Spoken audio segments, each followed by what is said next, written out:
काफ़ी अच्छा जो है रैंक लेकर के बच्चे आए हैं इसमें। लगभग 200 से ज़्यादा बच्चे जो है नीट 2026 में एग्ज़ाम दिए थे। जैसा कि आपको पता है कि नीट का एग्ज़ाम इस साल 2 बार, एक बार कैंसिल हो गया और री नीट में जो है कम बच्चे पार्टिसिपेट हुए थे। लगभग 200 से ज़्यादा बच्चे जो है वो पार्टिसिपेट हुए थे हमारे नीट के एग्ज़ाम में। क्या-क्या फैकल्टी है?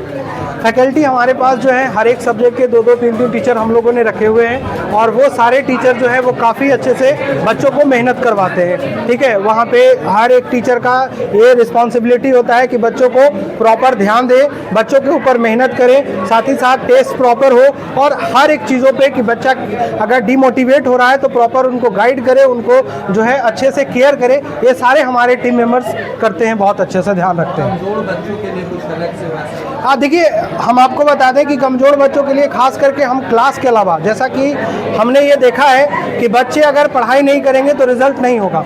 ठीक है, तो क्लास के अलावा हम लोग जो है प्रैक्टिस सेशन भी करवाते हैं और 3 से 4 घंटे प्रैक्टिस सेशन करवाते हैं, खास करके उन विद्यार्थियों के लिए जो बच्चे घर पे पढ़ाई नहीं कर पाते हैं। तो जो बच्चे घर पे नहीं पढ़ेंगे, खुद से मेहनत नहीं करेंगे 6 घंटे 7 घंटे मिनिमम, तब तक कुछ हो नहीं पाएगा।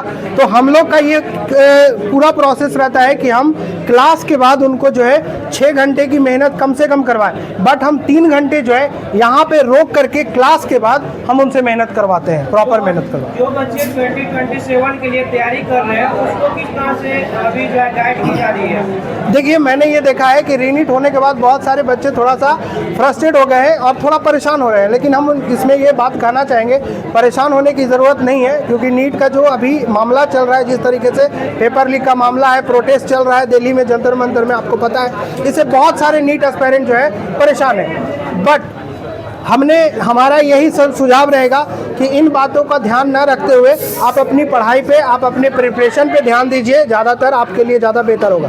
तो प्रिपरेशन पे ज़्यादा से ज़्यादा फोकस करेंगे तो उनके लिए ज़्यादा बेहतर होगा और कम से कम आप अपने स्टडी को दीजिए, न्यूज़ वगैरह को आप लोग ध्यान में नहीं रखिए, ये आपके लिए ज़्यादा बेहतर होगा। जो छात्र एमएसएमई इंस्टीट्यूट में नया एडमिशन लेना चाह रहे हैं, हाँ, उनके लिए क्या-क्या सुविधाएं मिलेगी ये थोड़ा बताइए। देखिए, जैसा कि एमसीए में जो भी बच्चे जो ज्वाइन करना चाहते हैं, तो हमारे यहाँ से देखिए जो हमारा फीस है वो तो फीस है, उसके अलावा हम लोग जो बच्चे को लेते हैं तो स्कॉलरशिप के बेसिस पे भी लेते हैं, तो वो हमारा एग्ज़ाम भी होता है, साथ ही साथ उनका बोर्ड का भी एग्ज़ाम होता है। तो बोर्ड पैटर्न पे भी, बोर्ड के जो स्कोर आते हैं उसके बेसिस पे भी हम लोग जो है एडमिशन लेते हैं और उसके थ्रू भी हम उनको छूट प्रोवाइड करते हैं।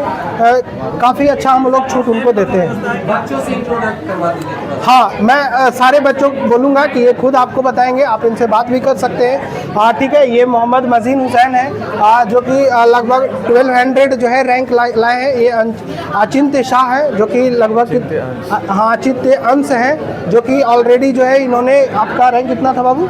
2665। हाँ, 2665 इनका रैंक है। ये आर्यन है जिनका लगभग 26,000 रैंक है।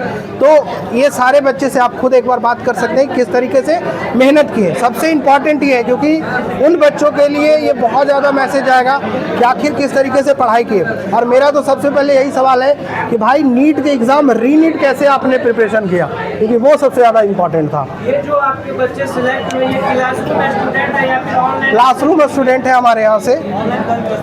ऑनलाइन का व्यवस्था है, बट हम उस पर ज़्यादा नहीं फोकस करते, हमारा ऑफलाइन पे ज़्यादा फोकस है। ऑफिस का एड्रेस कंकड़बाग में हमारा 2 ब्रांचेस हैं, एक कंकड़बाग में है और एक जगनपुरा में है हमारा।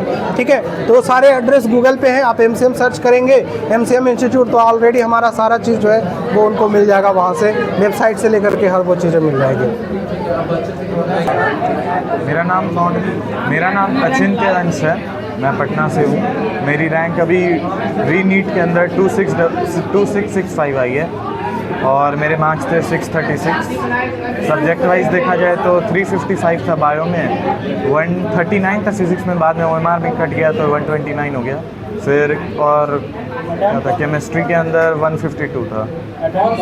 फर्स्ट अटेम्प्ट था 12th के साथ। ये जो आपको सफलता मिला है इसका श्रेय आप किसे देना चाहेंगे? श्रेय तो देखा जाए तो ऐसे तो खुद को, उसके बाद कोचिंग को। कितना योगदान रहा है इस सब? इंस्टीट्यूट का रहता है, जैसे कि सर ने भी बताया कि जैसे कोचिंग में टेस्ट वगैरह ही नहीं होंगे तो कैसे होगा। 15-15 दिन पे टेस्ट होता है, उसके बाद फिर जाके देखा जाए तो मतलब जैसे टीचर्स वगैरह हमेशा अवेलेबल रहते हैं, कुछ भी डाउट वगैरह बताना हो या कभी भी कुछ हेल्प चाहिए हो इमोशनल या कोई भी चीज़। पेरेंट्स का भी काफ़ी सपोर्ट रहा है साथ ही साथ। जो नीट का तैयारी कर रहा है उसके लिए क्या कुछ सलाह? नीट की तैयारी के लिए तो वही है कि जैसे नेक्स्ट ईयर से वही शायद से CBT हो जाएगा, तो उसके लिए थोड़ा सा प्रैक्टिस करें। और बाकी पेपर तो टफ़ ही रहना चाहिए जहाँ तक उम्मीद है उस हिसाब से, क्योंकि टफ़ में एक्चुअल कंपटीशन देखने को मिलता है, इजी में तो कोई भी कहीं से भी ला सकता है उस हिसाब से। मेरा नाम मोहम्मद माजिन हुसैन है। मेरी AIR 1296 है और मार्क्स में 652 है। इस इंस्टीट्यूट का कितना योगदान रहा आपके? इस इंस्टीट्यूट का बहुत बड़ा योगदान रहा है। मैंने 11-12 का क्लासेस ऑफलाइन यहीं से किया है। मृणांक सर ने मैं बहुत हेल्प किया है, बहुत ज़्यादा गाइडेंस की है, डायरेक्शन मुझे एक दी इन्होंने नीट के लिए, तो इन्हीं का बहुत बड़ा सपोर्ट है। मैं पहला अटैम्प्ट था, 12th के साथ में निकला। नीट जब हुआ एग्जाम फर्स्ट बार जब कैंसिल हुआ तो फिर इस इंस्टीट्यूट का कितना समर्थन मिला, कितना मोटिवेशन मिला? जैसे बहुत लोग डिमोटिवेट हो गए थे। मैं खुद बहुत ज़्यादा स्ट्रेस हो गया था। उसके बाद मैंने टीचर से बात की, टीचर ने समझाया कि जो हुआ है वो बेटर के लिए हुआ है, क्योंकि पिछले बार बहुत बड़े लेवल पे लीक हुआ था।